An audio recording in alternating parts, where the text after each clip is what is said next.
안녕하세요. 반갑습니다. 운뽀TV입니다. 파주운정 3지구 A33블록 후분양임에도 불구하고 민간사전 청약 모집 공고가 났습니다. 2월 8일 모집 공고 기준일이고요. 분양가, 평면도, 동호수 배치도 이 영상을 하면 청약이 오케이 된다라고 제목을 지었습니다. 자, 오늘은 파주운정 3지구 A33블록 민간사전 청약에 대해서 한번 말씀드려볼까 합니다. 구독과 좋아요는 큰 힘이 되고요. 영상 한번 시작해 보도록 하겠습니다. 자, 우미림 파주운정 3지구 A33블록 1522세대 예정되어 있습니다. 민간사전청약 모집 공고가 게시되었고요. 시행사는 주식회사 명예건설이라고 하네요. 시공사는 우미건설이 맡아서 브랜드 우미린이 나왔습니다. 투시도를 보면 아파트 이렇게 지어지고요. 지하 3층에서부터 지상 25층이 예정되어 있고 아파트는 6개 동, 상가 및 부대 복리시설 34평 단일 평형이에요. 파주운정에서 가장 선호받는 34평으로 522세대가 구성이 됐다는 거는 장점이라고 할 수 있겠습니다. 사전 청약 세대수는 522세대 중에 501세대를 공급을 하게 됩니다. 청약 일정이 나왔죠. 자, 사전 당첨자 모집 공고가 2월 8일 날 나왔고요. 그리고 특별 공급 사전 청약일이 18일입니다. 그리고 월요일 일반 1순위 사전 청약이 있죠. 21일이고요. 22일은 큰 의미가 없다 이렇게 생각하시면 될 것 같습니다. 그리고 28일날 사전 당첨자 발표가 있기 때문에 그 이후에는 서류 접수와 공급 계약을 체결하게 되는 거죠. 자, 많은 분들이 그러면 이 민간 사전 청약 어디서 도대체 하는 거냐 라고 여쭤보시는데요. 네이버에 청약홈이라고 검색을 한번 해보시면 될 것 같아요. 그래서 청약홈에 보면 이게 지금 청약홈의 대표 첫 번째 메인 화면인데 왼쪽에 카테고리를 보면은 민간사전 청약이라고 이렇게 카테고리가 이미 생겼습니다. 그래서 이걸 클릭하게 되면 우미린도 나오고 민간사전 청약의 경쟁률이라든지 뭐 입주자 모집 공고문도 다운로드를 받으실 수 있기 때문에 청약홈에서 지원을 하는 거구나 라고 생각하시면 될 것 같아요. A33블록 본청약 입주 예정 시기 및 2월 동시 진행 중인 파주운정 3지구 A16 안단테 공공분양과 신형지회 아직 모집 공고 나오지 않았습니다. 신형지회 본청약 일반 청약이죠. 민간 분양이 있기 때문에 이 관계를 좀 설명을 드리고 파주운정 A33블록 같은 경우는 본청약 예정 시기가 2024년 1월경입니다. 지금 민간 사전이잖아요. 사전 청약이고 이 본청약도 반드시 지원하시고 사전 청약 당첨자 지위에 있으신 분들은 지원하시면 100% 당첨이 되시겠죠. 입주 예정 시기는 2024년 12월경이 예정이 되어 있습니다. 자, 여기서 많은 분들이 궁금해 하시는 거죠.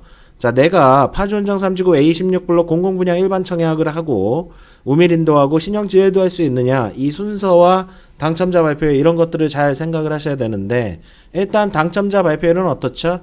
A16블록 같은 경우는 3월 3일이고요. A33블록 지금 말씀드리고 있는 우미린 같은 경우는 2월 28일. 당첨자 발표일이 빠르죠. 그리고 A16블록 공공분양 일반 청약 당첨자 발표일이 느립니다. 자, 이렇게 됐을 때는 어떻게 되는 거죠? 자, 민간 사전 청약은 청약 통장이 소진되나요? 소진되지 않나요? 소진됩니다. 그렇기 때문에 여기에 당첨이 되면 여기에 이거는 자동으로 지위가 취소가 되는 거죠. 이런 순서들을 잘 생각을 하셔야 됩니다. 그래서 기존의 공공분양 사전청약이든 민간분양 사전청약이든 당첨자 지위에 있으신 분들은 파주운정 3지구 A33블록은 안 되는 거예요. 사전청약 당첨자이기 때문에 모든 종류의 사전청약은 지원이 이제 더 이상 불가능합니다. 물론 지위를 포기하게 되면 일정 기간 페널티 후에 지원이 가능하게 되죠. 자, 파주운정 3지구 A16과 A33을 동시에 지원하시려는 분들이 계실 거예요. 자, 중복 당첨 시에는 당첨자 발표일이 빠른 28일이죠. A33블록만 당첨자 지위를 인정받을 수가 있습니다. 자, 기존의 파주운정 A20, 22, 23블록 공공분양 사전청약 당첨자분들은 아마 16블록은 안 넣으실 것 같은데 입지가치로는 이쪽이 더 좋다고 평가를 하잖아요. 근데 여기를 넣게 되면은 일반 청약은 넣을 수는 있지만 이게 당첨이 돼버리면 청약통장 이건 본청약이기 때문에 소진되면서 전매 제한, 재당첨 제한 뭐 이런 거 다 걸리게 되는 거죠. 그렇기 때문에 이거는 추천드리지 않습니다. 3번은요. 자, 요렇게 교차 지원을 내가 할 수 있느냐 없느냐 이런 것들을 많이 생각해 보셔야 돼요. 자, 이거는 화면에 좀 멈춰 놓으시고 이 사전 민간 사전 청약에 대해서 개념이 약간 이해가 조금 아직은 부족할 수가 있습니다. 지금 시행한 지 얼마 되지 않았기 때문이죠. 그래서 1번에서부터 13번까지 있기 때문에 이거를 차근차근 한번 다 읽어보시는 거 추천드리고요. 제가 중요한 것만 지금 한번 같이 볼까요? 1번 같은 경우는 당연한 얘기고요. 그리고 여기죠. 예비 입주자를 선정하지 않습니다. 왜죠? 사전 청약은 예비 입주자 선정 없이 그냥 당첨 비당첨만 나오죠. 나중에 본 청약할 때 이제 여기서 부적격이라든지 이런 것들 나오면은 추가적으로 본 청약 때 다 채워 넣기 때문에 이렇게 되는 거고요. 그리고 4번 중요하죠. 4번을 읽어보셔야 됩니다. 청약통장을 사용하여, 그러니까 청약통장이 소멸된다는 얘기예요. 근데 이거를 당첨자지나 부적격자들은 통장을 부활할 수가 있습니다. 그래서 계좌 부활까지는 3, 5일 정도 걸리고, 내가 사전청약, 민간 사전청약 당첨자지를 그냥 자발적으로 포기했을 때는 페널티가 있어요. 그 페널티를 요 밑에 문구들로 있으니까 이 내용들을 다 보세요. 그러면 한마디로 다른 민간 분양에 1년간 지원이 불가능하다, 이런 제한이 생기는 거죠. 단 공공분양 사전청약은 신청이 가능하고요. 이런 거 교차 지원인데 이건 따로 제가 영상을 만든 게 있으니까 그 영상 한번 찾아서 보시면 될 것 같아요. 그리고 재당첨 제한이라든지 뭐 추정 분양가만 나오고 분양가라든지 계약, 돈 들어가는 거 모든 것들은 본 청약 때 그때 다 적용이 되는 거다, 이렇게 생각하시면 될 것 같습니다. 이거는 멈춰놓고 한번 깨끗하게 해놓을게요. 이거 화면에 멈춰놓고 이번에 지원하시는 분들은 입주자 모집 공고에서 이거는 꼭 한번 읽어보셔야 됩니다. 차근차근 한번 읽어보세요. 주택형 및 사전청약 세대수 정보입니다. 파주운정 3지구 A33블록이고요. 자, 민영주택이고, 민영주택 사전청약은 타입을 선택을 하나요? 선택을 합니다. 주택형별로 지원하시는 거예요. 그러면 84A가 있고 84B가 있잖아요. 자, 내가 이렇게 봤을 때 공급 세대수가 엄청나게 차이가 납니다. 자, 어디를 지원하는 게 당첨 가능성이 높을까요? 453세대를 넣는 게 당첨 가능성은 상식적으로 높겠죠. 이 두 개 사이에 주택 평면도가 좀 다르긴 한데 큰 차이는 없습니다. 자, 그렇게 봤을 때는 내가 청약 가점이 좀 낮다거나 특공이 없다거나 이런 분들을 추첨을 노리시는 분들은 당연히 이쪽을 지원을 하시는 게 유리한 겁니다. 1주택 처분서약자 민간사전 청약 넣을 수 있나요? 처분서약 조건으로 1순위 요건으로 넣을 수가 있죠. 청약통장 1순위 요건과 예치금을 충족하신 1주택자분들도 이번에 지원하실 거란 말이죠. 저는 A타입 추천드리겠습니다. 1주택 처분서약자들은 당첨 확률이 굉장히 낮기 때문에 세대수가 많은 거에 지원을 하시는 게 유리한 거예요. 자, 그리고 특공 같은 경우는 다자녀가 이렇게 45세대가 있고 신혼부부 생애 최초 이렇게 다 배정 물량이 있기 때문에 내가 특공을 어디를 넣을 것인가 이런 것도 많이 고민을 해봐야 되겠죠. 자, 그래서 B타입 같은 경우는 눈치 싸움이 좀 많을 것 같습니다. 그래서 저는 개인적으로 조금 애매하다 싶으면 A타입 넣어야 된다, 이렇게 말씀드릴게요. 일단 추정 분양가 볼까요? 추정 분양가는 4억 3천만 원과 4억 4천만 원이 나왔어요. 파주운정 A16블록과 공공분양 사전청약과 거의 비슷한 지금 분양가가 나오고 있죠. 대부분 지금 운정신도시 34평의 분양가가 이 정도에서 지금 책정이 되고 있습니다. GTX 역세권이든 아니든 말이죠. 주택형별 평면도를 보면 그냥 4베이 마통품 판상형으로 나왔다, 이렇게 보셔야 되는데 지금 저도 이걸 확인을 했는데 이게 지금 84B타입이 창이 없네요. 요거는 좀 아쉽습니다. 그러니까 마통풍은 아닙니다. 여기는 마통풍은 아니고 여기 지금 창이 보이죠? 여기 창이 있기 때문에 환기 측면이나 여러 가지 측면으로 봤을 때 A타입이 더 낫다고 보여지네요. 그래서 여기가 현관이고 여기가 이제 그 세대 현관 창고, 그리고 화장실, 신발장, 방 하나, 둘, 세 개, 그리고 안방에 드레스룸 이렇게 있고 화장실 있고 이쪽에 이제 세탁기 넣는 실외기실이 있죠. 그리고 여기 팬트리가 있네요. 이런 구조 저는 개인적으로 좋아한다고 말씀드렸잖아요. 그래서 A타입은 상당히 무난하게 국민 평면도로 나왔다, 이렇게 말씀드릴 수가 있고요. B타입 같은 경우는 아쉽게도 주방에 창이 없습니다. 이 부분은 꼭 한번 확인하시고, 창이 이쪽으로 뚫려 있네요. 그래서 마통풍, 맞바람은 뭐 이렇게 환기 측면에서는 아쉬움이 있다, A타입에 비해서요. 그렇게 볼 수가 있고, 여기도 마찬가지로 거의 똑같은 4베이로는 나오긴 했는데 이게 지금 드레스룸이 이쪽으로 이렇게 빠져 있네요. 그러니까 침실에서 여기 이게 슬라이딩 도어가 있을 거예요. 그러면 슬라이딩 도어 열면 이렇게 드레스룸을 놓고 뭐 파우더룸이라든지 이쪽은 이쪽 라인을 이렇게 탄다, 여기 창이 있다, 뭐 이렇게 생각을 하시면 될 것 같습니다. 그래서 개인적으로는 평면도는 A타입이 낫지 않나. 그리고 동호수 배치도 말씀드릴 건데, 동호수 배치도 봐도 여기가 정남향들이 있거든요. 그래서 저는 A타입이 참 좋아 보인다, 여기를 지원을 하는 게 좋지 않을까, 이런 생각을 해봅니다.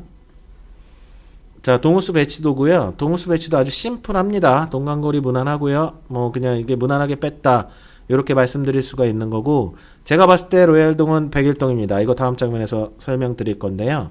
지금 동서남북 여기 나침판이 있잖아요. 정남향동이 무려 4개 동이나 있습니다. 이거 되게 좋은 것 같아요. 정남향이 채광이나 일조권에서는 뭐 전통적으로 대한민국 아파트에서는 정남향이 선호도가 많이 됐었잖아요. 그래서 A타입으로 정남향동에 걸리면 좋다 이렇게 말씀드릴 수가 있고, 그리고 B타입 같은 경우는 세대수가 50세대 정도밖에 되지 않는데 주방창이 없었죠. 이게 이렇게 끊어지는 기역자 구조, 니은자 구조라고 할까요? 이쪽에 주방이 있기 때문에 창을 못 뺀 거죠. 왜냐하면 향을 남동향, 남서향, 남향으로 빼기 위해서는 이렇게 할 수밖에 없었다는 거죠. 그래서 여기는 향이 남향, 남향, 남향, 남향이고요. 여기는 남동향, 남동향, 여기는 남서향, 남서향. 이렇게 보시면 될 것 같아요. 여기는 좀 심플해가지고 제가 이 평면도를 좌우 대칭 없이 그냥 이렇게만 말씀드리고 이런 식으로 들어간다 이거죠. 거실이 이쪽을 바라보게 되고 이쪽을 바라보게 되고 이쪽 그리고 이쪽을 바라보는 동호수 배치도가 나왔다. 무난합니다. 그리고 정남향이 많다는 건 장점이겠네요. 자, 입지 가치입니다. 이거는 전에도 계속 설명드렸으니까 짧게만 말씀드리면 제가 여기 지금 동호수 배치도를 그대로 넣어봤어요. 넣어보면 이렇게 들어간다는 말이죠. 여기에 지금 이 완충 녹지가 있고요. 출입구는 이쪽 방향입니다. 그러면은 GTX 역사는 이런 식으로 가게 되고요. 거리는 1.5에서 한 1.7km 정도. 걸어서 가기에는 좀 거리가 멉니다. 자, 우미리는 옆에 상업지를 이용하기도 좋고요. 초등학교가 옆에 붙어있기 때문에 아이들 학교 보내기도 나쁘지 않습니다. 중학교는 이쪽에 있죠. 그리고 이쪽 제가 여기 동호수 라인에서 이 101동이 로얄동으로 보인다라고 말씀을 드렸잖아요. 이쪽 라인이요. 이쪽 라인. 이쪽 라인 같은 경우는 뭐 층수가 여기가 뭐 20층대인데 정말 뷰도 가리는 게 없어요. 여기는 지금 다 4층 이하로 구성이 되는 거거든요. 원룸촌 점포 겸용주택이 예정되어 있기 때문에 요 라인이나 이쪽 라인이 있잖아요. 이렇게 바라보잖아요. 여기는 거의 영구조망권을 가져간다. 이래서 전망과 뷰가 좋을 것이다. 이렇게 해서 로얄동이라고 제가 한번 말씀을 드려볼게요. 자, 파존정은 GTX가 굉장히 중요하고요. 브랜드 가치라든지 타입 평면도 이거 전에 영상에서 설명을 드렸습니다. 한번 요거 보시면 될 것 같아요. 그리고 여기가 메디컬 클러스터이기 때문에 아주대학병원 MOU 체계 상태고요. 걸어서 갈 수도 있는 거리다. 이렇게 생각하시면 되고, 이 밑에 심악산이 있어요. 심악산도 가깝습니다. 그래서 산조하시는 분들은 심악산이 둘레길이 잘 돼 있으니까 둘레길을 이용하시는 것도 나쁘지 않을 것 같습니다. 자, 우미림 민간사전청약 기본 개념 이야기. 자, 그러면 이거 이 A33블록 누가 지원할 수 있냐 이거죠. 여기는 청약 과열 지역입니다. 조정 지역이고요. 청약통장 24개월 이상 되셨어야 돼요. 주택 종합이나 만능통장이나 예금이나 부금이 가능하고요. 예치금 조건을 충족해야 됩니다. 자, 지원가는 거주 지역은 대규모 택지, 파주시 1년 이상 30%, 경기도 20%, 수도권 50%고요. 자, 가점제 추첨제 비율은 이쪽이 되겠죠. 여기는 다 전용 84 타입이기 때문에 가점제 75, 추첨제 25%.